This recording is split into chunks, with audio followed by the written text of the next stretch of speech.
La Biblia presenta el infierno como un lugar real que muchos tendrán que enfrentar después de la muerte física. El infierno no es una metáfora, el infierno no es un cuadro simbólico de nuestros sufrimientos presentes. El infierno no es, como dijo en cierta ocasión un teólogo liberal, una experiencia interna provocada por la negativa de una persona a abrirse al amor.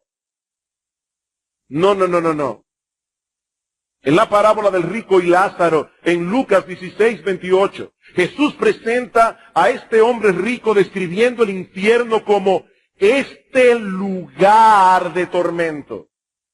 Este lugar de tormento. Y la palabra que aparece allí es la que normalmente se usa en la Biblia, en el Nuevo Testamento, para referirse a un lugar. La palabra griega topos, de donde proviene nuestra palabra topografía. De igual manera dice la Biblia de Judas en Hechos capítulo 1, versículo 25, que luego de quitarse la vida, se fue a su propio lugar. O como lo traduce alguien, se fue a donde merece estar. El infierno es un lugar real, creado por Dios. ¿Dónde se encuentra? No lo sabemos, porque la Biblia no lo revela. Durante la Edad Media era común pensar que el cielo se encontraba en algún lugar encima de nosotros y el infierno en algún lugar debajo de nosotros, pero hoy sabemos que las expresiones arriba y abajo en relación con el universo no tienen ningún sentido. No tienen ningún sentido. Lo que es arriba para nosotros es abajo para los chinos. Y viceversa. Hace unos años un periódico finlandés anunció que en la década de los 80 unos científicos rusos habían encontrado el infierno. Supuestamente perforando un pozo en Siberia, un pozo de 14.4 kilómetros de profundidad y con un aparato receptor ultrasensible, habían registrado el sonido de millones de voces humanas gritando en angustia. Si nunca han oído ese video, yo lo he visto y lo he oído. Según este grupo de científicos, también registraron que en ese lugar había una temperatura estimada en 1100 grados Celsius, unos 2000 grados Fahrenheit. Por supuesto, habría que preguntarse cómo los aparatos de grabación pudieron resistir una temperatura semejante. ¿Y por qué esperaron tanto tiempo para dar a conocer una noticia tan extraordinaria? ¿No eso es un engaño? Un engaño muy elaborado. Nosotros no tenemos idea de dónde se encuentra localizado el infierno en este universo creado por Dios. Pero no hay ninguna duda de que la Biblia lo presenta como un lugar real. En segundo lugar, la Biblia también enseña que el infierno es un lugar de castigo justo y terrible. La Biblia también enseña que el infierno es un lugar de castigo justo y terrible. Yo sé que aquí estoy entrando en un terreno que para muchos es odioso en extremo. El concepto de castigo en la sociedad occidental se ha convertido en un tabú. Muchas personas consideran que la idea de castigar es barbárica, primitiva, algo que no es digno de una sociedad civilizada. Y si a esto añadimos el relativismo moral que permea nuestra sociedad, entenderemos por qué esta enseñanza bíblica del juicio y del castigo resulta hoy día tan chocante. Alguien ha dicho que la creencia más fundamental en la cultura americana es que la verdad moral es relativa a cada conciencia individual. Consecuentemente, nuestra cultura no tiene problemas con un Dios de amor que nos apoya sin importar cómo vivamos, pero objeta fuertemente la idea de un Dios que castiga a las personas.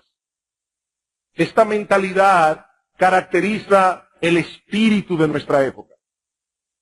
En la antigüedad, la mayoría de las personas pensaban que existía un orden moral, objetivo, absoluto, al cual los hombres debían adaptarse independientemente de nuestros gustos, independientemente de nuestras preferencias personales. Ahora, yo no estoy diciendo con eso que en la antigüedad la mayoría de las personas se sometía a ese orden moral, porque no era así. Pero en la mente de muchas personas este concepto estaba tan claro como la luz del mediodía. Pero entonces llegó la ciencia moderna en el siglo XVI, irónicamente promovida en un principio por la idea de que un Dios racional había creado el universo y que había dado al hombre la capacidad de aplicar su razón para entender ese universo racional. Sepan esto, amados hermanos y amigos que están aquí de visita en esta mañana, es por la influencia de la cosmovisión cristiana que nace la ciencia moderna. Pero poco a poco comenzó a desarrollarse en el hombre moderno la mentalidad de que la ciencia era el único medio para poder conocer con certeza las cosas. Lo que no se puede probar por la ciencia no se puede conocer. Y muchos llegaron a pensar también que la ciencia podía aplicarse para transformar el orden natural a nuestra conveniencia. De manera que ya no tenemos que controlar nuestros deseos para que encajen con la realidad. No, ahora podemos transformar la realidad para que encaje con nuestros deseos. En otras palabras, ya no hay un orden moral preestablecido al que debemos someternos. No, ahora corresponde a cada individuo o a cada conglomerado social decidir lo que está bien, decidir lo que está mal. Pero imagínense a una persona que ha comprado esta religión, porque es una religión. Imagínense a una de estas personas religiosas que ha comprado esta filosofía y que opina, por ejemplo, que el sexo fuera del matrimonio es perfectamente apropiado porque el sexo es una inclinación natural en el hombre. ¿Cómo reaccionará este individuo cuando le digamos por medio de la Biblia que algún día Dios castigará a los adúlteros y a los fornicarios? ¿Cómo reacciona este individuo? Se siente altamente ofendido, se siente abusado porque se han pisoteado sus derechos. Dios no tiene derecho a juzgarme. Pero la Biblia enseña sin lugar a dudas que el mismo Dios que estableció una ley moral que debe regir a todos los hombres por igual, estableció castigo para aquellos que violen su ley. Como sabe cualquier cuerpo judicial, una ley sin sanciones son palabras al viento. Una ley sin sanciones son palabras al viento y Dios no habla por hablar. En Mateo capítulo 26, versículo 46, el Señor Jesucristo nos dice que los impíos irán al castigo eterno, castigo eterno. Y en 2 Tesalónica capítulo 1, versículo 9, Pablo dice que los que no conocieron a Dios ni obedecieron el evangelio de nuestro Señor Jesucristo sufrirán pena de eterna perdición. Allí será el lloro y el crujir de dientes, dice el Señor. El infierno es un lugar de sufrimiento y miseria. Eso lo vemos más claramente al considerar el origen histórico de la palabra Gehenna, que es la que normalmente aparece en griego y que se traduce en español infierno. Alrededor del año 750 antes de Cristo, subió al trono de Judá un hombre impío llamado Acaz. Y una de las atrocidades que este rey idólatra cometió fue la de sacrificar a sus propios hijos al dios amonita de Moloc en el valle de los hijos de Hinnom, o valle de Hinnom, un lugar ubicado al sudoeste de Jerusalén. Este rey impío fue sucedido por su hijo Ezequías, un hombre temeroso de Dios que abolió las prácticas idolátricas de sus padres. Pero a la muerte de Ezequías le siguió su hijo Manasés, tan impío y tan idólatra como su abuelo Acá. Este volvió a edificar los altares paganos en el valle de Hinnom, donde sacrificó también a algunos de sus hijos. Manasés fue sucedido por su hijo Amón, tan impío como el padre. Y este a su vez fue sucedido por Josías, uno de los reyes más piadosos que tuvo Israel en toda su historia. Josías destruyó los altares que sus ancestros habían edificado y destinó el valle de Hinnom para hacer un vertedero público donde iban a parar los desperdicios y toda la basura de Jerusalén. Más tarde este lugar fue escogido para arrojar los cuerpos de animales muertos, así como los cadáveres de los criminales que se pudrían allí o eran consumidos por el fuego, un fuego que ardía continuamente porque siempre había algo que quemar. Un escritor señala que en ese lugar las llamas nunca dejaban de arder y los gusanos nunca dejaban de comer. Los hebreos le llamaban Geben Hinnom, o en su forma abreviada Ge Hinnom, la cual pasó al idioma griego como Gehenna. Gehenna. De modo que esta palabra comunica la idea de desgracia, deshonra, pecado, culpa, desolación, castigo. Esta palabra aparece 12 veces en el Nuevo Testamento, 11 de ellas fueron pronunciadas por Cristo mismo. Y su enseñanza no deja lugar a dudas en cuanto a la terrible realidad del infierno. En Mateo 5:29, Cristo advierte del peligro de ser arrojado con todo tu cuerpo en el Gehenna, en el infierno. En Mateo capítulo 23, versículo 33, menciona a los hipócritas que no podrán escapar de la condenación del infierno. Cuando envió a los 12 discípulos a predicar el Evangelio y sabiendo de antemano que habrían de enfrentar muchas dificultades y muchas persecuciones, Cristo les dice: no temáis a los que matan el cuerpo, mas el alma no pueden matar. Temed más bien a aquel que puede destruir tu cuerpo y tu alma en el Gehenna, en el infierno. En otra ocasión se refirió al Gehenna como el lugar donde el gusano de ellos no muere y el fuego nunca se apaga. Y aunque algunas de estas descripciones son metafóricas, eso no suaviza la realidad del infierno, sino que la recrudece. Porque la realidad siempre será peor que aquello que se usa como una simple comparación. El infierno es un lugar de castigo justo y terrible. Como vimos la semana pasada, la Biblia nos revela un Dios perfectamente bueno, pero también como un ser perfectamente santo, perfectamente justo, un Dios que de ningún modo tendrá por inocente al malvado, un ser que es indiferente a la maldad, que es indiferente a la injusticia, no es bueno en ningún sentido. Si nuestro Dios no es un Dios justo, entonces sería el diablo. Y como criaturas creadas a su imagen y semejanza, todos nosotros aquí podemos entender ese concepto, por más que algunos se empeñen en sacarlo de sus mentes y de sus conciencias. Nosotros fuimos creados a la imagen de Dios y tenemos un sentido moral en nuestro corazón. Tenemos una conciencia que nos dice a voz en cuello que el mal debe ser castigado y lo justo debe ser recompensado. Ese es un principio elemental de justicia. Como yo decía hace un momento, las leyes sin sanciones son palabras al viento.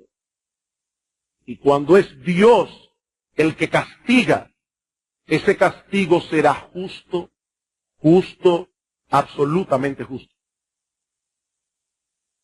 El juicio de Dios, dice Pablo en Romanos 2, es según la verdad. Nadie recibirá un poco más de lo que merece, pero tampoco ni un poco menos. Es por eso que la Biblia enseña claramente que en el infierno no todos sufrirán el mismo grado de castigo. En el infierno habrá diferentes grados de castigo. Dice en Lucas capítulo 12, versículo 47, aquel siervo que conociendo la voluntad de su Señor no se preparó recibirá muchos azotes, mas el que sin conocerla hizo cosas dignas de azote Será azotado, pero poco, porque todo aquel a quien se le haya dado mucho, mucho se le demandará, y al que mucho se le haya confiado, más se le pedirá. El castigo será proporcional al conocimiento y a las oportunidades. Es a la luz de esa realidad que Cristo pronunció un juicio tan severo contra las ciudades de Betsaida, de Corazín, de Capernaum. Dice que comenzó a reconvenir a las ciudades en las cuales había hecho muchos milagros, porque no se habían arrepentido. Estas personas tuvieron a Cristo allí, predicando el Evangelio y mostrando su poder a través de milagros, y aún así no se arrepintieron. Dice Cristo, ¡ay de ti, Corazín! ¡Ay de ti, Betsaida! Porque si en Tiro y en Sidón se hubieran hecho los milagros que han sido hechos en vosotras, tiempo ha que se hubieran arrepentido en cilicio y ceniza. Por tanto os digo que en el día del juicio será más tolerable el castigo para Tiro y para Sidón que para vosotras. Tiro y Sidón eran dos ciudades reconocidas por su idolatría.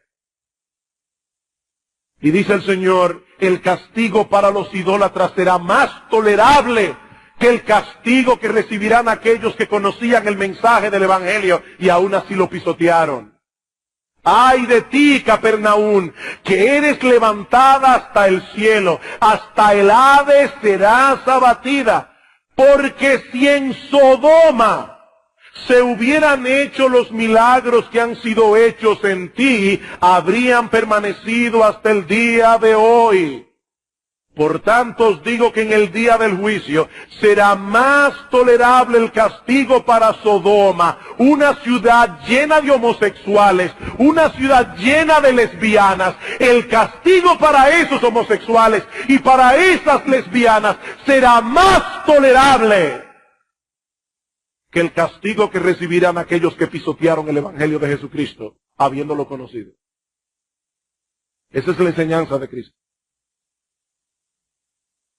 Hablando a los líderes religiosos de su tiempo, hombres que tenían mucho conocimiento de la Biblia, pero lo usaban engañosamente para fines egoístas. Y Cristo les dice, ay de vosotros, escribas y fariseos hipócritas, porque devoráis las casas de las viudas y como pretexto hacéis largas oraciones. Por esto recibiréis mayor condenación. Mayor condenación. Todos serán castigados. El infierno es horrible para todos, pero no todos lo serán en el mismo grado. Mayores privilegios traen mayor responsabilidad. Y ya me imagino a alguien pensando, pero pastor, si esto realmente es así, me hubiera convenido más nunca haber oído el Evangelio. No, mi amigo, ese es un razonamiento totalmente equivocado. Por un lado, como yo decía hace un momento, todos serán castigados, porque la ignorancia de aquellos que nunca han oído el Evangelio es una ignorancia relativa, no absoluta. Ese es el argumento de Pablo en Romanos capítulo 1, versículos 18 en adelante. Pablo dice que aún esos paganos que nunca tuvieron en sus manos una Biblia, tales paganos conocen a Dios. ¿Cómo lo conocen? Porque las cosas hechas por Él, su eterno poder y deidad, se hacen claramente visibles por medio de las cosas hechas, de modo que no tienen excusas. Dios es un artista que quiere ser conocido y puso su firma de artista al pie de su obra. Por donde quiera que mires, verás un testimonio de la gloria de Dios. No es una ignorancia relativa, por eso no son inocentes, son culpables. Alguien se preguntaba qué va a pasar con los pobres inocentes de África que nunca han oído el Evangelio. Y R.C. Sproul responde muy sabiamente, los pobres inocentes de África no serán condenados porque Dios no castiga a los inocentes. Ahora la pregunta es si hay algún inocente en África. Pablo dice que no. Todo hombre sabe que Dios existe. Claro que psicológicamente muchas personas se convencen de lo contrario. Pero Pablo dice, habiendo conocido a Dios, no le glorificaron como a Dios. ¿Saben qué pasa, mis amados hermanos y amigos que están aquí en esta mañana? Nadie puede vivir como si Dios no existiera. Eso es imposible. Cada vez que una persona grita airada, esto no es justo, sin saberlo, está reconociendo que existe un estándar de justicia al que todo el mundo debería someterse. Si no, esa expresión no tiene sentido. Pero ¿cómo puede existir un estándar de justicia al que todo el mundo debiera someterse sin un legislador que haya dado tal ley? No es una ignorancia relativa. Por eso serán azotados, metafóricamente hablando. Pero por otra parte, la predicación del Evangelio es el medio por excelencia que Dios usa para salvar a los pecadores. Pablo dice en Romanos capítulo 1, versículo 16, que el Evangelio es poder de Dios para salvación. Y más adelante dice que la fe viene por el oír, y el oír por la palabra de Dios. Dios ha escogido la predicación del Evangelio como el medio por excelencia para salvar a los pecadores. Por eso el castigo será más severo contra aquellos que rechazaron ese medio de gracia habiéndose expuesto a él, porque la oportunidad de escuchar el Evangelio es en realidad un enorme privilegio. Nosotros no sabemos en qué sentido algunos recibirán mayor condenación. Y no tiene sentido ponerse a especular más allá de lo que la Biblia revela. Pero yo creo que nosotros podemos suponer con bastante grado de certeza que una de las cosas que agravarán el castigo de muchos en el infierno será su memoria. El recuerdo de todas las oportunidades que despreciaron. El recuerdo de tantas predicaciones, el recuerdo de tantos devocionales familiares, el recuerdo de tantas oraciones paternas, aún con lágrimas, eso agravará sin duda el remordimiento de millares y millares de los condenados en el infierno. ¡Oh, si hubiese hecho caso! ¡Oh, si hubiese venido a Cristo en arrepentimiento y fe, cuando todavía podía hacerlo! Pero el día llegará cuando toda oportunidad se perderá para siempre. Y eso nos lleva a nuestro próximo encabezado. Y es que el infierno es un lugar de castigo eterno. El infierno es un lugar de castigo eterno. Y aunque yo no voy a repetir todo lo que dijimos en el sermón anterior acerca de la justicia de Dios al castigar eternamente los pecados que se cometen en el tiempo, solo quiero recordar dos cosas. Primero, que los crímenes que no se castigan, que los crímenes no se castigan tomando en cuenta el tiempo que lleva a cometerlos. Como yo decía la vez anterior, ni siquiera la justicia humana actúa de esa manera. Un segundo es suficiente para apretar el gatillo y cometer asesinato. Un segundo. 10 años puede llevarle a un individuo tramar un engaño para robarle todo lo que el otro tiene. Pero el crimen cometido en un segundo se va a castigar más severamente que aquel que lo cometió durante 10 años. Lo que se toma en cuenta al imponer un castigo no es la cantidad de tiempo que lleva a cometerlo, es la dignidad del ser que fue dañado u ofendido con el crimen. Imagínense por un momento cualquiera de estos niños que están aquí sentados en esta mañana, que de repente un día el padre los ve pisoteando un gusano. Y el padre le dice: niño, mi hijo, no seas cruel, ni siquiera con un gusano, a menos que ese gusano estuviera en un lugar inconveniente. Pero yo no me imagino a ese padre llamando al niño y diciéndole: ¡oh, tú perverso! ¡Qué cruel eres! Maltratando a ese pobre gusano. No.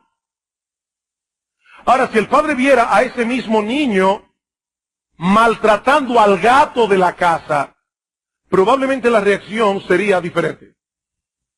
Porque un gato no es lo mismo que un gusano en nuestra mentalidad. Nosotros le asignamos un valor diferente.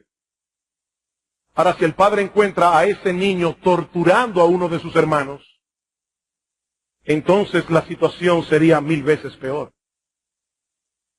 El problema del pecado es que se trata primariamente de una ofensa contra Dios. Y Dios es infinitamente digno de ser adorado, infinitamente digno de ser obedecido. Todo pecado que el hombre comete contra Él merece una pena infinita. Todo pecado. Pero por el otro lado tenemos que tomar en cuenta que cuando los pecadores vayan al infierno, seguirán dañados en sus corazones, ahora sin el freno de la gracia común de Dios, y seguirán pecando y blasfemando y aborreciendo a Dios con toda su alma por los siglos de los siglos. Y por lo tanto mereciendo condenación por los siglos de los siglos. Mi amigo, no te engañes. Si hay algo que la Biblia enseña con toda claridad, es que el castigo del infierno es eterno. Cuando dice Cristo en Marcos capítulo 9, versículo 46, que en ese lugar el gusano de ellos no muere y el fuego nunca se apaga, es obvio que se está refiriendo a un castigo que nunca termina y a un castigo que se sufre de manera consciente. Nosotros no sabemos a qué se refiere Cristo cuando habla del gusano, porque evidentemente no se está refiriendo a gusanos reales. Es una metáfora. Por eso dice el gusano de ellos. Y muchos teólogos entienden que se refiere a la conciencia. Esa conciencia corroyendo al pecador por los siglos de los siglos. En el texto de Mateo 25:46, que ya hemos citado varias veces, Cristo dice que tanto los impíos como los justos arribarán a un destino eterno. Tanto el uno como el otro. Los primeros a un destino de condenación y castigo. Los segundos a un destino de vida y de bienaventuranza. Pero tan eterno es un destino como el otro. En el texto que leímos en 2 Tesalónica 1:9, Pablo dice, sufrirán eterna perdición. El profeta Daniel nos dice que los condenados sufrirán vergüenza y confusión perpetua. En 2 de Pedro 2:4 se habla de prisiones eternas. En el versículo 7 de Judas se habla del castigo del fuego eterno. Y en el versículo 13 de eterna oscuridad. Dios se empeñó en dejar señales claras de advertencias para que no hubiese ninguna duda al respecto. El castigo del infierno es eterno. Eterno. Nosotros no podemos ni siquiera comprender ese concepto. Eternidad. Y yo le pedí al Señor en esta semana, Señor, por favor, usa el mensaje de tu palabra para clavar esa palabra en el corazón de los inconversos aquí. Eternidad, eternidad, eternidad, por los siglos de los siglos. Hablando de los condenados en Apocalipsis capítulo 14, versículo 11, dice que el humo de su tormento sube por los siglos de los siglos. La misma expresión que se usa para hablar de Dios en Apocalipsis 4:9. Dice que Dios es el que vive por los siglos de los siglos, de manera que el tormento del infierno es tan eterno como Dios mismo. Sí, yo sé que algunas sectas pseudocristianas enseñan que los pecadores serán destruidos en un instante cuando sean arrojados al infierno. Y algunos dicen que lo que sube por los siglos de los siglos es el humo. No, ese texto dice algo más. Dice, y serán atormentados, no tienen reposo de día ni de noche. No tienen reposo de día ni de noche. Queridos hermanos y amigos que están aquí en esta mañana, por más duras que suenen estas palabras, es imposible evadir la enseñanza de la Biblia al respecto. El infierno es una terrible realidad. Tan terrible que Dios el Hijo se hizo hombre para sufrir el infierno en la cruz del Calvario y así poder proveer al hombre salvación gratuita por medio de la fe. Pero aún hay algo más. Y es que el infierno fue preparado para el diablo, para sus ángeles y para todos aquellos que decidan seguir sus caminos.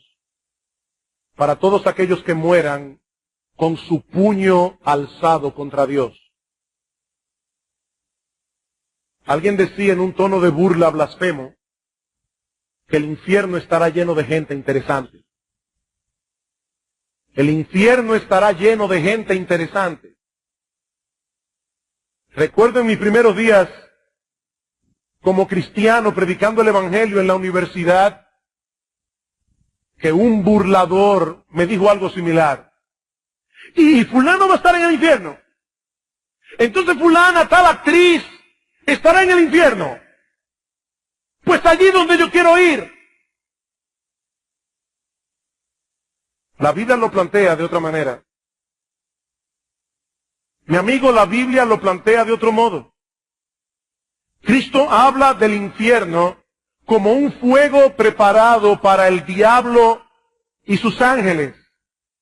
El infierno es un terrible lugar preparado especialmente para criaturas demoníacas. Ese es su destino. Y es interesante notar que esto es algo que los mismos demonios conocen. En cierta ocasión Cristo visitó una sinagoga y había allí un hombre endemoniado que de inmediato comenzó a dar voces diciendo: ¡Ah! ¿Qué tienes con nosotros, Jesús Nazareno? ¿Has venido para destruirnos? Y en una situación similar en Lucas capítulo 8, versículo 31, dice que los demonios le rogaban al Señor que no los enviase al abismo. Ellos conocen perfectamente cuál es el destino que les espera, pero como no tienen un átomo de bondad, tratan de llevarse consigo al mayor número de personas a través del engaño y de la seducción. De manera que ese horrible lugar que fue originalmente destinado, diseñado para el diablo y sus ángeles, recibirá en su seno a todos aquellos que decidan seguir los caminos del diablo en oposición a los caminos de Dios. Apocalipsis capítulo 21, versículo 8. El apóstol Juan viene describiendo lo que será la gloria del creyente en el cielo. Y dice en el versículo 7, el que venciere heredará todas las cosas y yo seré su Dios, él será mío, pero los cobardes, los incrédulos, los abominables, los homicidas, los fornicarios, los hechiceros, los idólatras y todos los mentirosos tendrán su parte en el lago que arde con fuego y azufre, que es la muerte segunda. He ahí las personas interesantes que encontrarán los impíos en el infierno. Todos los cobardes estarán allí, todos los incrédulos, todos los abominables y homicidas, todos los fornicarios, todos los hechiceros, todos los idólatras, todos los mentirosos. Y fíjense que esta profecía tan dura se encuentra precisamente en el lugar donde se habla del cielo. El cielo es un lugar donde los santos disfrutarán de la presencia especial de Dios por los siglos de los siglos. Es en ese contexto que se escribe Apocalipsis 21:8. El paraíso perdido en el huerto del Edén vendrá a ser el paraíso recobrado por la obra redentora de Cristo. Pero es precisamente esa presencia especial de Dios la que los pecadores rechazan con todas las fuerzas de su ser.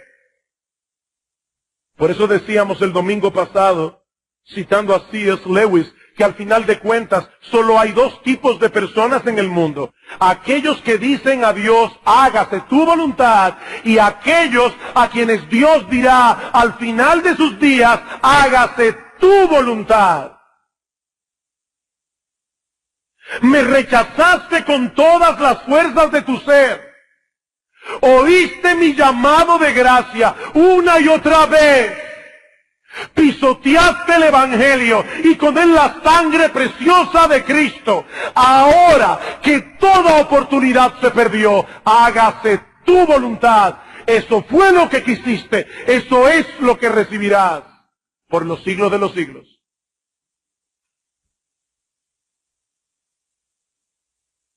Y por favor no piensen que el infierno solo está lleno de criminales, de alcohólicos, de drogadictos, de fornicarios, de adúlteros, porque no es verdad. En el infierno habrá también mucha gente decente y moralista, que por estar confiando en sus propias obras, por estar confiando en su propia justicia, también desecharon el Evangelio de gracia de nuestro Señor Jesucristo. ¿Recuerdan la palabra del apóstol Pablo en 2 Tesalonicenses capítulo 2, versículo 8? Pablo dice allí que los que no obedecieron a Dios, no conocieron a Dios, ni obedecen el Evangelio de nuestro Señor Jesucristo, sufrirán pena de eterna perdición. ¿Cuál fue el pecado allí? No recibir por fe el Evangelio de gracia. Por eso Cristo le dice a Nicodemo, un hombre decente, un hombre moralista, Nicodemo, el que no naciere de nuevo, no puede ver el reino de Dios. El que cree en el Hijo de Dios tiene vida eterna, dice en Juan 3:36, pero el que rehúsa creer en el Hijo no verá la vida. No importa qué tan decente, no importa qué tan popular sea en la alta sociedad. Cristo dice, el que oye mi palabra y cree al que me envió tiene vida eterna. Y no vendrá a condenación, mas ha pasado de muerte a vida. ¿Quiénes? Los que se guardan de adulterio, los políticos que no son corruptos, los que no roban lo que no les pertenece, no. Los que escuchan mi palabra y creen al que me envió. He ahí, en una forma bien resumida, algunas de las enseñanzas más importantes de la Biblia acerca del infierno. El infierno es un lugar real, el infierno es un lugar de castigo, el infierno es un lugar de castigo eterno, el infierno fue preparado para el diablo, para sus ángeles, pero también irán a parar allí todos aquellos que murieron en sus pecados, enemistados contra Dios. Indudablemente se trata de una doctrina difícil de asimilar, aún para nosotros los creyentes. Aún para nosotros los creyentes. ¿Saben por qué? Porque nosotros no tenemos un concepto adecuado de la horrible naturaleza y culpabilidad del pecado. Y mucho menos tenemos una idea, ni siquiera aproximada, de la magnificencia de la gloria de Dios. Como dice el teólogo Charles Hodge, somos jueces incompetentes para juzgar la penalidad que el pecado merece. Somos jueces incompetentes para juzgar la penalidad que el pecado merece. Alguien decía que si una persona tuviese un concepto adecuado del pecado, no se extrañaría de que Dios envíe pecadores al infierno. De lo único que se extrañaría es de que Dios lleve a pecadores perdonados al cielo. Si nosotros pudiéramos ver por un instante el infierno desde la perspectiva de Dios, ¿qué veríamos? Si nosotros pudiésemos ver el infierno desde la perspectiva de Dios, ¿qué veríamos? He aquí a un Dios glorioso, santo, todopoderoso, digno de toda gloria, de toda magnificencia. Y ese Dios decide crear. Y entre todas las criaturas que Él hace al hombre, y solamente al hombre, a su imagen y semejanza. Un ser que tiene intelecto, un ser que tiene emociones, un ser que tiene raciocinio, un ser que puede interpretar los hechos. Y Dios se encarga de hacer una creación lo suficientemente maravillosa como para que no hubiese dudas en cuanto al hecho de que fue Él que la hizo. Y le dio al hombre la capacidad de entender esa evidencia. Pero ese hombre también era un ser libre. Porque Dios hizo a un ser capaz de amar y un ser que no fuera libre, un ser que no tiene opción. Es una máquina, no es una persona. Y ese ser libre en su libertad escoge el pecado, escoge seguir la mentira del diablo, escoge voluntariamente darle las espaldas a Dios. Y de inmediato ese Dios comienza a revelar a través de las Escrituras su maravilloso, extraordinario plan de salvación. En el mismo huerto del Edén, Dios le dice al hombre y a la mujer que habría de nacer uno de la raza humana que habría de aplastarle la cabeza a la serpiente antigua que se llama Diablo y Satanás. Y ese Dios comienza a enviar profeta tras profeta, tras profeta, tras profeta. Finalmente la Biblia queda escrita, un libro perfecto de principio a fin, sin errores de ningún tipo. Y finalmente ese Dios envía a su propio Hijo, el Dios encarnado, la segunda persona de la Trinidad, para que sufra en la cruz el infierno que sus criaturas rebeldes merecen. Y ahora ese Dios, durante 2000 años, ha estado enviando a sus siervos, muchos de los cuales han tenido que sufrir vergüenza, vejación, persecución, para predicar este glorioso evangelio, este glorioso mensaje de salvación. Y para colmo, Dios ha puesto en el corazón de cada hombre una conciencia, un tribunal moral. Y aún así, algunas personas se mantienen hasta el final de sus vidas, como dice Pablo, deteniendo con injusticia la verdad. ¿Y es Dios injusto por enviarlos al infierno? Sí, esta es una enseñanza difícil de asimilar,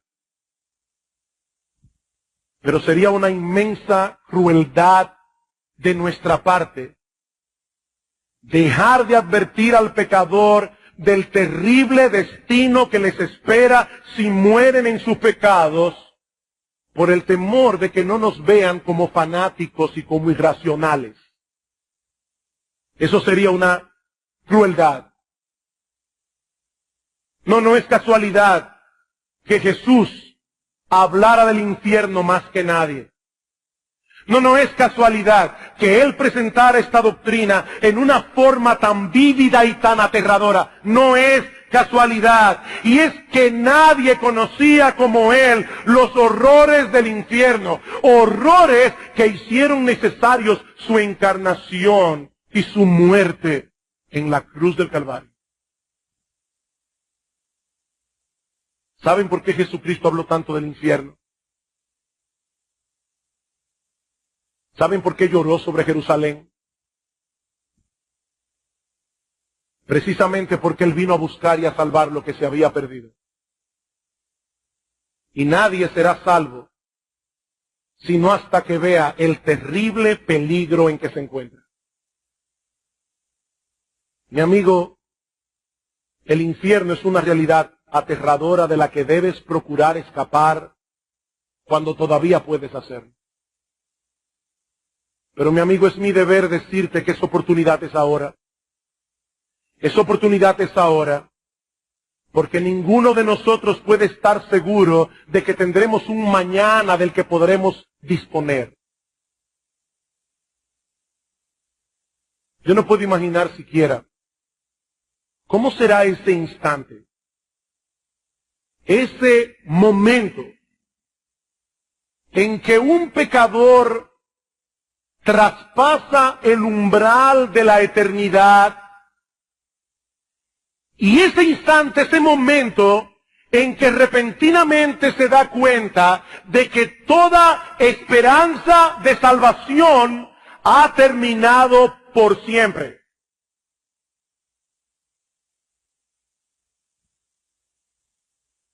¡Qué terrible! ¡Qué terrible! Pero mi amigo, ese no tiene que ser el final de tu historia. Porque la puerta de salvación sigue abierta para ti. Dios te está dando una oportunidad. Él te trajo a este lugar. Él quería que tú escucharas este mensaje. Ah, pastor, pero ¿qué si yo no soy uno de los elegidos? Recientemente el pastor Salvador Gómez predicó acerca de eso. No, mi amigo, la Biblia no enseña en ningún lugar que los pecadores deben averiguar primero si son elegidos para venir a Cristo en arrepentimiento y fe. Más bien la Biblia proclama que todo el que venga será recibido. Todo el que venga será recibido. Todo el que venga con la disposición de confiar en Cristo y solamente en Cristo para la salvación de su alma. Todo el que a mí viene, yo no lo echo fuera. Más aún, mi amigo, la Biblia dice que la gracia de Dios está disponible para ayudarte en este momento a hacer lo que por ti mismo tú no puedes hacer. La gracia de Dios es una gran salvación. Mi amigo, tal vez en el fondo de tu corazón tú tienes miedo de conocer a Dios. Sí, hay personas que tienen un miedo psicológico al hecho de que Dios exista y tratan de imaginar que eso no es así. Pero mi amigo, yo te recuerdo una vez más que tu imaginación no puede fabricar una realidad distinta de la que hay. Leí en estos días, por una razón particular, estaba leyendo la vida de la poetisa norteamericana Emily Dickinson. Me dio tanta pena, tanta tristeza. Nadie sabe finalmente en qué condición murió esta mujer. Pero ella fue criada en un hogar cristiano. Ella conocía la palabra de Dios. Y todavía más aún, ella sabía que la palabra de Dios era verdad. Pero hasta el fin de sus días no quiso reconciliarse con Dios porque no quería cederle la autoridad de su vida. Y muchos de los poemas de Emily Dickinson revelan esta lucha. Yo sé que es verdad, pero no quiero creer. ¿Sabes una cosa, mi amigo? Si esa es la condición de tu corazón, Dios tiene abundante gracia para cambiártelo, pero pídeselo a Él. Pídeselo a Él. Un hombre vino en cierta ocasión al Señor Jesucristo y Cristo le dice, tú crees, porque al que cree todo lo es posible. Y este hombre rápidamente dice, sí Señor, yo creo. Después lo pensó mejor y le dice, Señor, ayuda a mi incredulidad. Ayuda a mi incredulidad. ¿Le tienes tanto miedo al hecho de que esto sea verdad que no te atreves a pedirle a Dios que te lo muestre? ¿Es tal tu terror? Mi amigo, pídele a Dios que te transforme. Pero no existe ningún mecanismo para evadir la muerte. Está establecido para los hombres que mueran una sola vez, dice en Hebreos capítulo 9, versículo 27, con la agravante de que ninguno de nosotros tenemos la menor idea de cuándo ni cómo será. Hace casi 400 años, el predicador puritano Thomas Brooks señaló que llevamos en nuestros cuerpos la materia de 1.000.000 de muertes y podríamos morir de 1.000.000 de maneras distintas cada hora que pasa. El mismo número de sentidos, de miembros y aún de poros que hay en el cuerpo es el número de ventanas que hay por las que puede penetrar la muerte. Y a pesar de los extraordinarios avances que ha tenido la ciencia médica desde entonces, en el día de hoy, estas palabras son tan esencialmente ciertas como lo fue en la época de los puritanos. Cada segundo mueren 3 personas, 180 cada minuto, casi 1100 cada hora, alrededor de 260,000 cada día, unas 95 millones cada año, sin discriminación de sexo, de raza, edad o posición social. Esta es una cita que nadie ha pedido, pero es una cita que nadie puede cancelar. Como dice el autor de Eclesiastés, no hay hombre que tenga potestad sobre el día de la muerte. Tan pronto una persona nace, inicia un proceso que terminará en la tumba, tarde o temprano. Podemos tratar de evadir el tema, pero no podremos evadir el hecho. El cineasta norteamericano Woody Allen dijo en cierta ocasión, no es que yo le tenga miedo a la muerte, sencillamente no quiero estar ahí cuando suceda. Pero lo cierto es que el día que le toque morir, él estará ahí. Él estará ahí y tendrá que enfrentarse con ese enemigo cara a cara, sabiendo de antemano que no podrá vencerlo de ningún modo, y eso no tiene nada de gracioso. En un tono más realista, la periodista y novelista inglesa Margarita Lasky, una mujer que profesaba ser atea, cuando le preguntaron en un programa de la BBC cuáles eran las cuestiones más importantes a las que debía enfrentarse todo ser humano, ella respondió que estamos solos, que somos culpables y que vamos a morir. Que estamos solos, que somos culpables y que vamos a morir. Parece una perspectiva muy sombría de la vida, pero es una realidad a la que toda persona sensata tendrá que enfrentarse alguna vez. ¿Es la muerte el punto final de la existencia humana? ¿O se trata más bien de un cambio de ruta de lo temporal a lo eterno? Todos nosotros sabemos que el cuerpo se corrompe en la tumba cuando cesa la vida. Pero ¿qué sucede con esa parte espiritual donde radica lo que somos como persona? Eso que la Biblia le llama el alma humana. Este es un asunto en el que no podemos correr el riesgo de equivocarnos, porque una vez traspasemos el umbral de la temporalidad, ya no podremos hacer ninguna rectificación.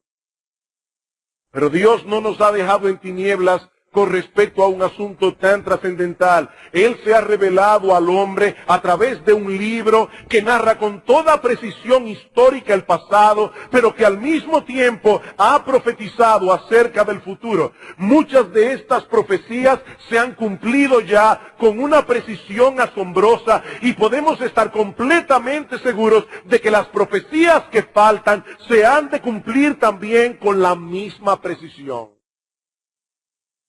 Y muchas de ellas hacen referencia al destino de los hombres después de la muerte, incluyendo el destino de aquellos que mueren en su pecado. Sí, yo sé que este no es un tema que predicamos con agrado, eso lo hemos dicho ya, pero no estamos siendo insensibles al exponerlo. Más bien es una crueldad dejar de advertir a los hombres del horrible destino que les espera si mueren enemistados con Dios, sobre todo tomando en consideración que todavía tienen la oportunidad de cambiar de ruta.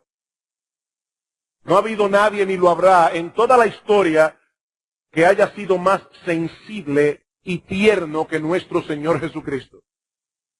Sin embargo, en la Biblia nadie habló más que Él acerca del infierno, ni en un lenguaje más gráfico. Y lo que vamos a hacer en esta mañana es tomar las Escrituras para ver cuál será la condición de aquellos que mueran en sus pecados y sean arrojados al infierno. Y lo primero que la Biblia enseña al respecto es que tales personas permanecerán separados de Dios por los siglos de los siglos. Así como la Biblia describe el cielo como un lugar en el que los creyentes disfrutarán eternamente de la presencia de Dios, así también describe el infierno como una eterna separación de esa bendita presencia. En Mateo capítulo 25, versículo 41, Cristo dice a los impíos: apartaos de mí, malditos, al fuego eterno preparado para el diablo y sus ángeles.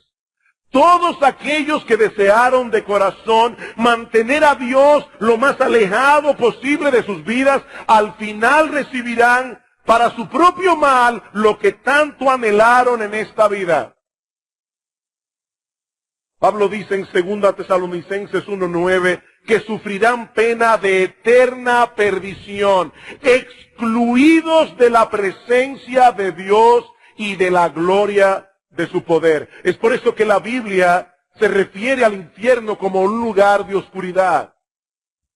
El infierno es un lugar de oscuridad porque Dios es luz. Y donde Dios no está, lo único que podemos esperar es tinieblas. En varias ocasiones Cristo se refirió al infierno llamándole las tinieblas de afuera. Y hablando de aquellos que han decidido abandonarse a sus impulsos pecaminosos, Pedro dice que les está reservada la más densa oscuridad para siempre. A muchas personas no les causa ningún terror escuchar que el infierno es un lugar donde los hombres estarán eternamente separados de Dios. Y hasta es posible que algunos lo vean como un alivio. A mí no me interesa Dios. Yo no quiero tener ninguna cercanía con Él. Saber que lo voy a tener eternamente separado de mí, para mí es un alivio. Pero eso es porque no entienden que nadie vive en este mundo fuera de esa bendita influencia, que es lo único que hace vivible la vida del hombre en este mundo caído. En su discurso a los atenienses, Pablo les dice que Dios es quien da a todos vida y aliento y todas las cosas. Y más adelante, citando a un poeta ateniense, Pablo les dice que en Él nos movemos, vivimos y somos. ¿Saben qué significa eso? Que nadie puede permanecer vivo un solo segundo si no fuera por la obra preservadora de Dios, así como nadie podría experimentar ningún deleite en su vida a no ser por esa misma influencia. En otro discurso, esta vez en la ciudad de Listra, el apóstol Pablo les dice que Dios no se dejó a sí mismo sin testimonio, haciendo bien, dándonos lluvias del cielo y tiempos fructíferos, y ahora escuchen, llenando de sustento y alegría nuestros corazones. Y no olviden que Pablo está hablando aquí a una sociedad pagana, a una sociedad profundamente idolátrica. Y Pablo les dice que Dios llena sus corazones de alegría y de sustentos. Queridos hermanos y personas que nos visitan en esta mañana, la capacidad de disfrutar la vida es un don de Dios. La capacidad de disfrutar la vida es un don de Dios. Dice Santiago que toda cosa buena desciende de lo alto. El hecho de amar y ser amado es un don de Dios. El hecho de poder contar con buenos amigos es un don de Dios. El disfrute estético de un atardecer o de una obra de arte es un don de Dios. A veces voy en mi carro escuchando música, sobre todo la música de Johann Sebastian Bach, un hombre que compuso para la gloria de Dios. Y digo, Señor, gracias. Gracias por darme el privilegio de poder disfrutar esta música. Eso es un don de Dios. El placer de comer lo que nos gusta. La risa es un don de Dios. El hecho de poder descansar y renovar nuestras fuerzas es un don de Dios. La capacidad que tenemos para llevar a cabo un proyecto que soñamos, de ver ese proyecto terminado, la satisfacción de haberlo hecho bien, Es un don de Dios. Yo creo que aún los creyentes seríamos más agradecidos si tomáramos eso en cuenta. Pablo dice en Colosenses capítulo 3, versículo 17, que todo lo que hagamos debemos hacerlo en el nombre del Señor Jesús, dando gracias a Dios Padre por medio de Él. Señor, gracias por esta comida. Señor, gracias por este descanso. Señor, gracias por el amor de mi esposa. Gracias por el amor a mis hijos. Gracias por el disfrute de un atardecer. Gracias, Señor, 1000 veces gracias.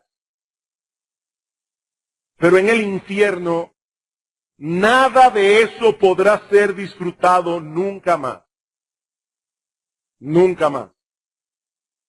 Estar eternamente separado de Dios es perder para siempre la posibilidad de todo deleite, es perder para siempre la posibilidad de todo descanso, es perder para siempre la posibilidad de toda comunión placentera. El infierno es un lugar de ruina total y absoluta. Tu personalidad se deteriorará completamente en el infierno. Todos aquellos rasgos de carácter que son pecaminosos y que no se desarrollan plenamente por el freno de la gracia común de Dios, terminarán contaminándote por completo, haciendo de tu vida algo verdaderamente miserable. Como alguien ha dicho, tus pasiones bajas aumentarán sin freno. Todo lo que hace honorable de la vida humana será quitado de ti. La existencia más miserable en este mundo es un paraíso comparado con el infierno. Por eso es que la Biblia se refiere al infierno como un lugar de eterna perdición. Eterna perdición. Yo no sé cuántos de ustedes han reparado alguna vez en las implicaciones de esa palabra. La Biblia habla de los pecadores como personas que están perdidas. Ese es el mensaje central de las 3 parábolas del Señor que nosotros encontramos en el capítulo 15 del Evangelio de Lucas. Allí se habla de una oveja perdida, de una moneda perdida, de un hijo perdido. Cuando una cosa está perdida, ya no tiene utilidad para su dueño. Una llave perdida no puede abrir la puerta de mi casa. Una llave perdida no puede encender mi automóvil. La llave sigue teniendo la capacidad de ser útil. Una vez la encuentre, yo puedo volver a usarla como antes, pero mientras esté perdida, ya no me sirve para nada. Pues de la misma manera, el hombre fue creado para glorificar a Dios y gozar de Él por siempre. Pero como está perdido, Él no puede funcionar para lo que fue creado. En ese sentido, el hombre está arruinado. El hombre se ha vuelto inútil. En ese sentido. Esa es la descripción que Pablo nos da en Romanos capítulo 3. Como está escrito, no hay justo ni aún uno. No hay quien entienda. No hay quien busque a Dios.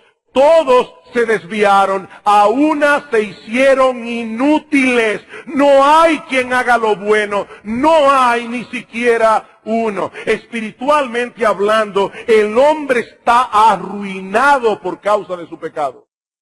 Arruinado. ¿Sabes cuál es la buena noticia? Que Cristo vino a salvar y a buscar lo que se había perdido. Cristo vino a buscar y a salvar lo que se había perdido. Esa es la enseñanza de Lucas 15. En esta vida todavía hay oportunidad de ser encontrado y reparado. Todavía hay oportunidad de restauración. Pero en el infierno esa oportunidad habrá pasado para siempre. Es por esto que Cristo se refiere al infierno como el Gehenna. ¿Qué era el Gehenna?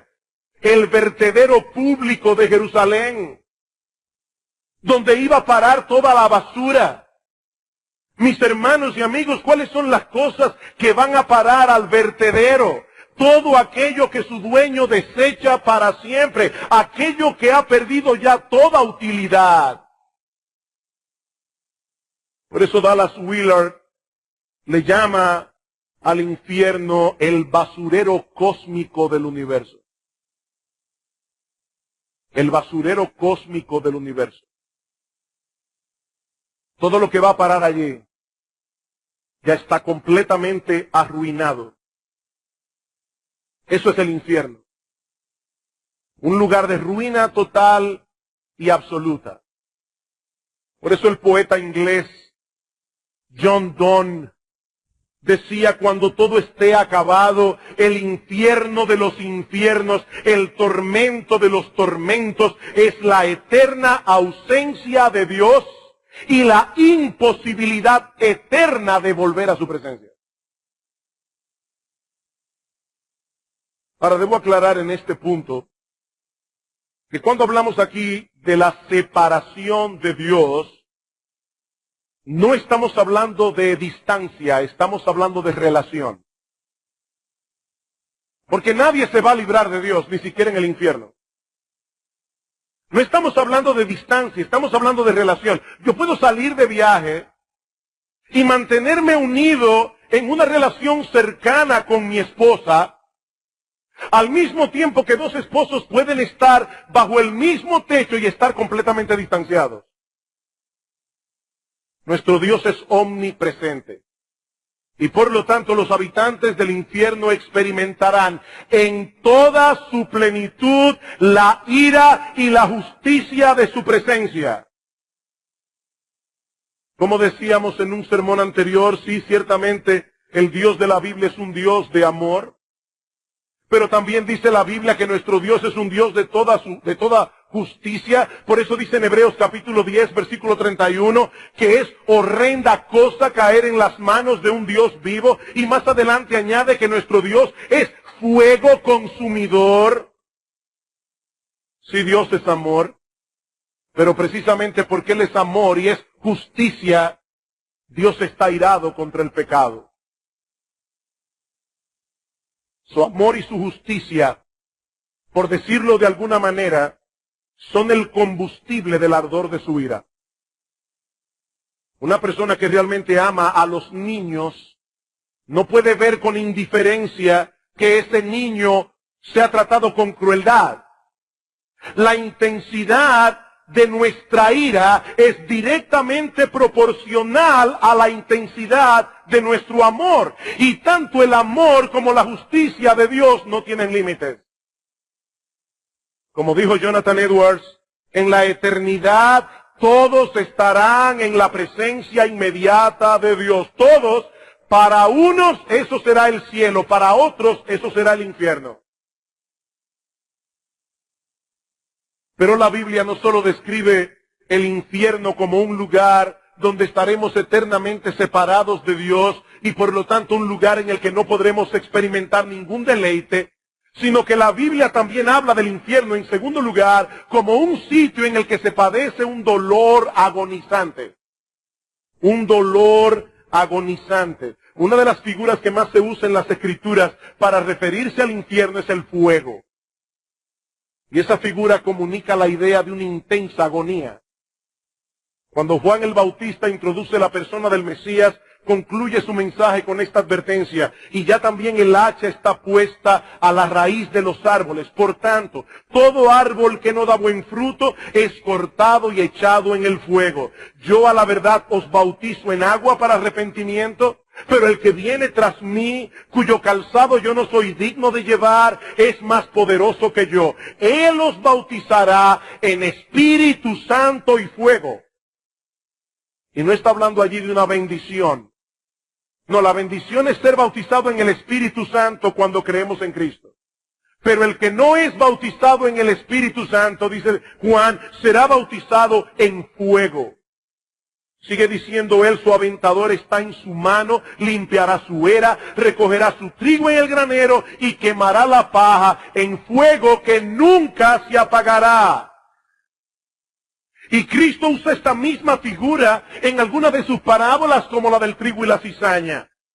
Dice en Mateo capítulo 13, versículo 40, de manera que como se arranca la cizaña y se quema en el fuego, así será el fin de este siglo. Enviará el Hijo del Hombre a sus ángeles y recogerán de su reino a todos los que sirven de tropiezo y a los que hacen iniquidad y los echarán en el horno de fuego.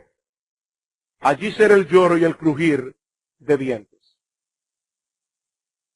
Algunas personas preguntan si el fuego del infierno es simbólico o literal. Tratando con este asunto, John Blanchard dice lo siguiente. Supongamos por un momento que es simbólico. Supongamos que es simbólico. ¿Rebajaría eso el carácter traumático del infierno?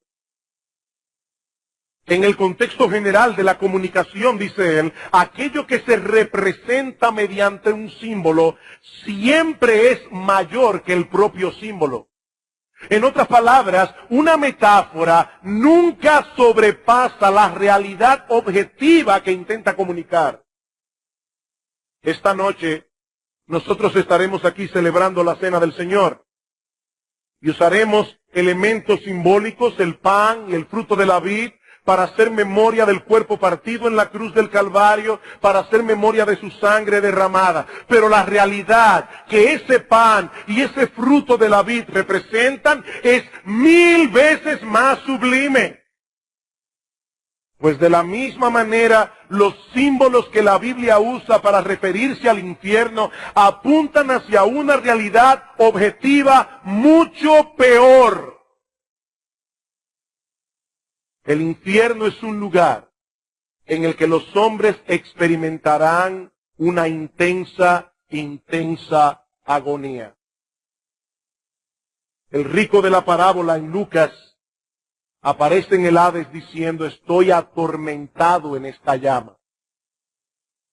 Es por eso que Cristo advierte, si tu mano o tu pie te es ocasión de caer, córtalo y échalo de ti. Mejor te es entrar en la vida cojo o manco, que teniendo 2 manos o 2 pies, ser echado en el infierno de fuego. Si tu ojo te es ocasión de caer, sácalo y échalo de ti. Mejor te es entrar con un solo ojo en la vida, que teniendo 2 ojos, ser echado en el infierno de fuego. ¿Está aconsejando Cristo aquí que nos cortemos literalmente la mano, los pies o nos saquemos un ojo? Por supuesto que no. Lo que Él está proponiendo es una cirugía moral radical. Una cirugía moral radical. Apártate de todo aquello que pueda enredarte de tal manera en el pecado que termines perdiéndote por completo en el infierno. Ningún placer pecaminoso vale tanto la pena como para pagar un precio tan alto. Otra de las figuras que la Biblia usa para describir los tormentos del infierno es la del gusano. El gusano.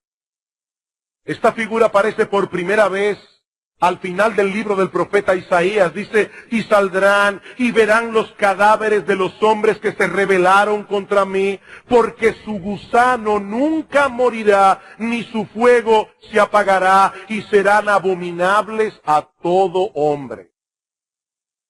800 años más tarde, el Señor Jesucristo se apropia de esta misma figura en Marcos capítulo 9, versículo 43. Y una vez más, la misma advertencia que vimos hace un momento. Si tu mano te fueres ocasión de caer, córtala. Mejor te es entrar en la vida manco que teniendo 2 manos ir al infierno, donde el gusano de ellos no muere y el fuego nunca se apaga. Ahora, ¿qué significa eso realmente? Bueno, puede ser que se trate de una figura que denota algo degradante, algo deshonroso, como ocurría con esos cadáveres de los muertos que eran dejados en batalla a la intemperie y eran comidos de gusano y luego eran quemados al fuego. Pero muchos comentaristas entienden que Cristo se está refiriendo aquí al tormento de la conciencia. El tormento de la conciencia. Tal vez es por eso que el Señor usa la expresión el gusano de ellos. No dice simplemente los gusanos, dice el gusano de ellos. Como algo que les es propio, como algo que los corroe internamente. ¿Qué es la conciencia? Bueno, la conciencia es un tribunal moral que Dios ha colocado en el alma de cada hombre y que pasa juicio sobre todas nuestras acciones.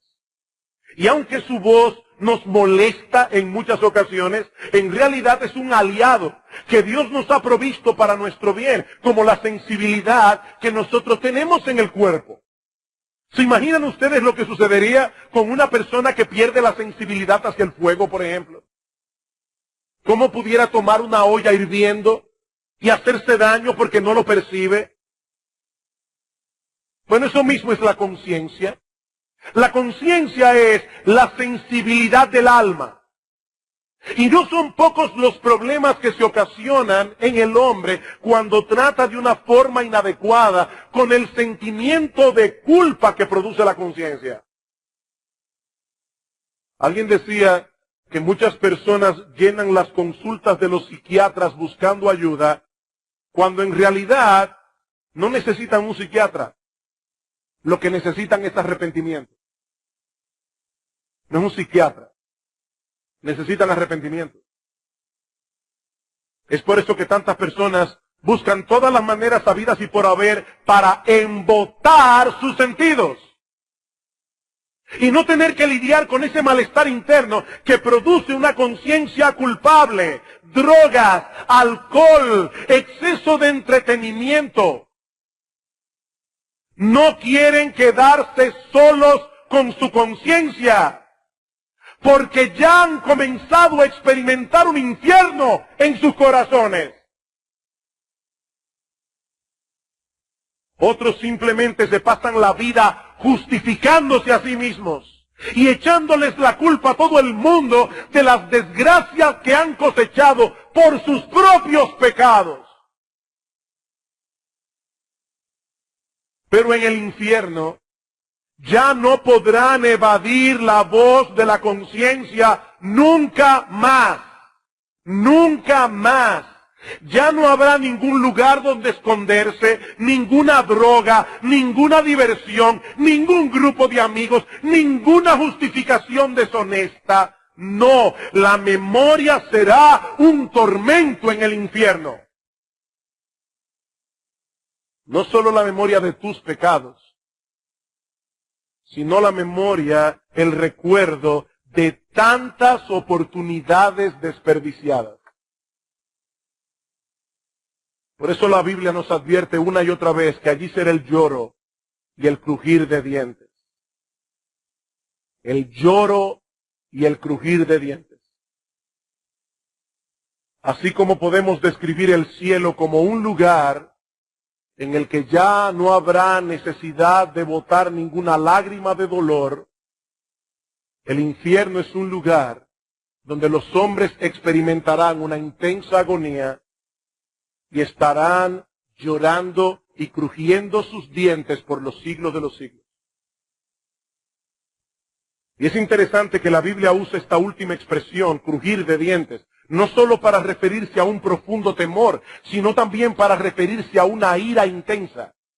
Una ira intensa, hablando de la reacción que provocó el discurso de Esteban ante los líderes religiosos de Israel. Dice en Hechos capítulo 7, versículo 54, que oyendo estas cosas se enfurecían en sus corazones y crujían los dientes contra él. El infierno será un lugar de espanto y terror, pero será también un lugar donde los pecadores experimentarán una ira incontenible y destructiva. Ira contra Dios. Ira contra su justicia, ira contra todos aquellos que fueron usados por el diablo como instrumentos para que terminaras allí tu existencia. Ira contra ti mismo por haber endurecido tu corazón a la misericordia y al perdón de Dios.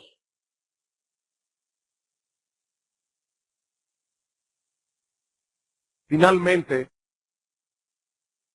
y en una forma mucho más breve, la Biblia también enseña que los tormentos del infierno no cesarán jamás.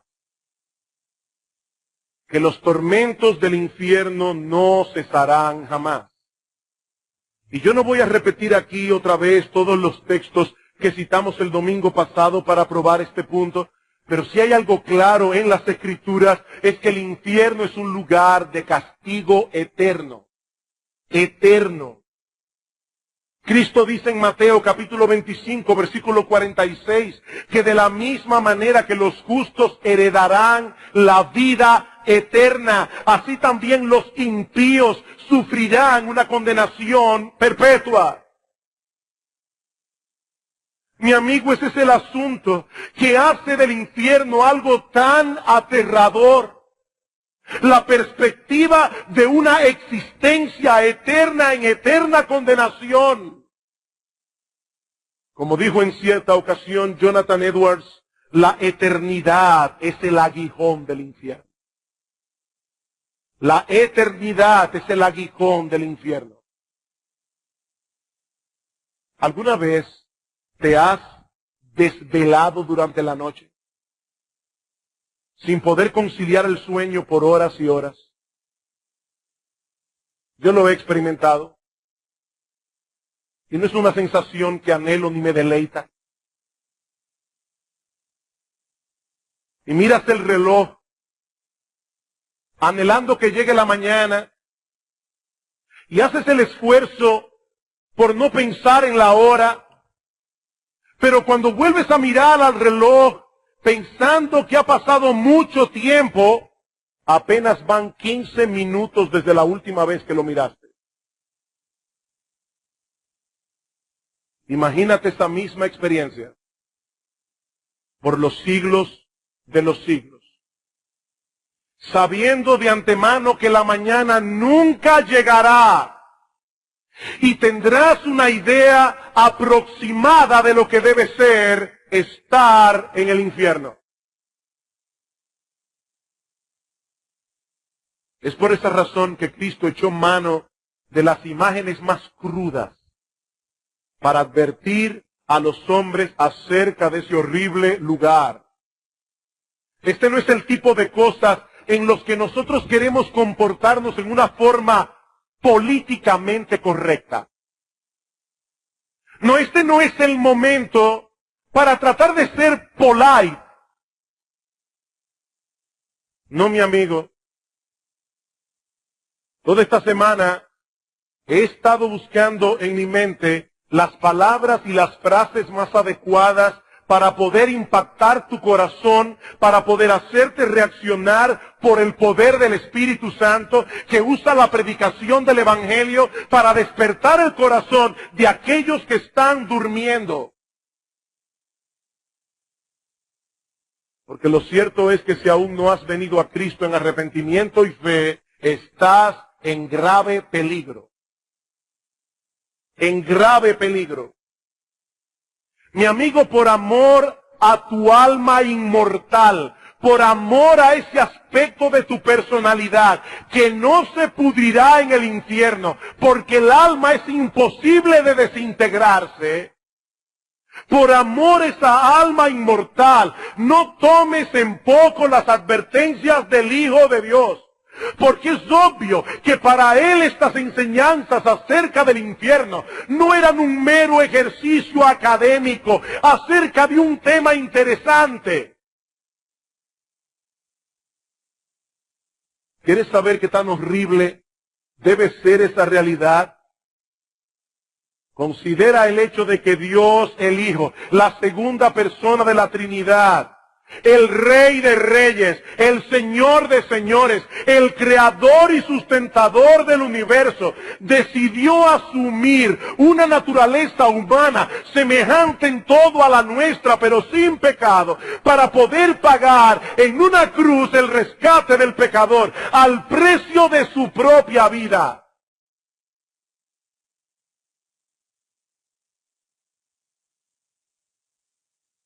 Déjame hacerte una pregunta.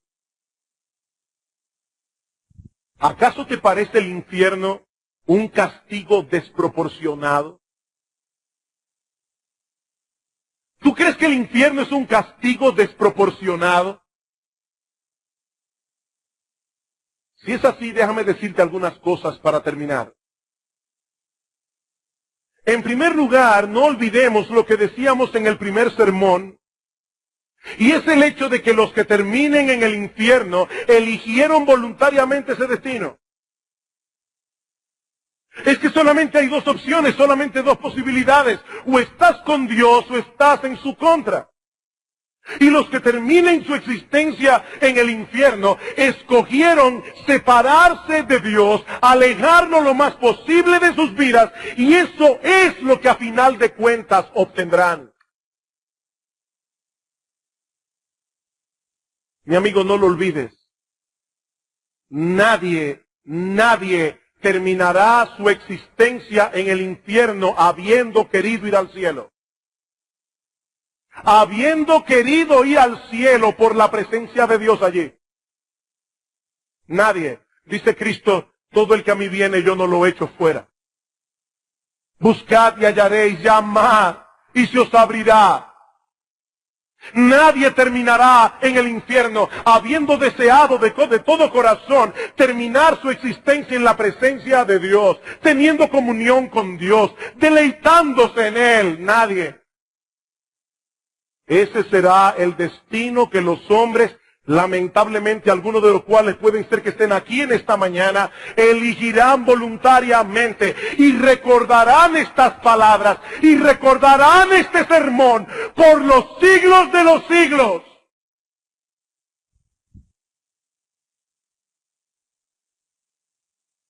Por otra parte, nosotros nacimos en el mundo de Dios. Y por lo tanto, no estamos en posición de evaluar sus leyes. No estamos en posición de evaluar las sanciones que Dios le impone a aquellos que violen sus leyes. Nuestra única opción es someternos a Él. Someternos a sus preceptos.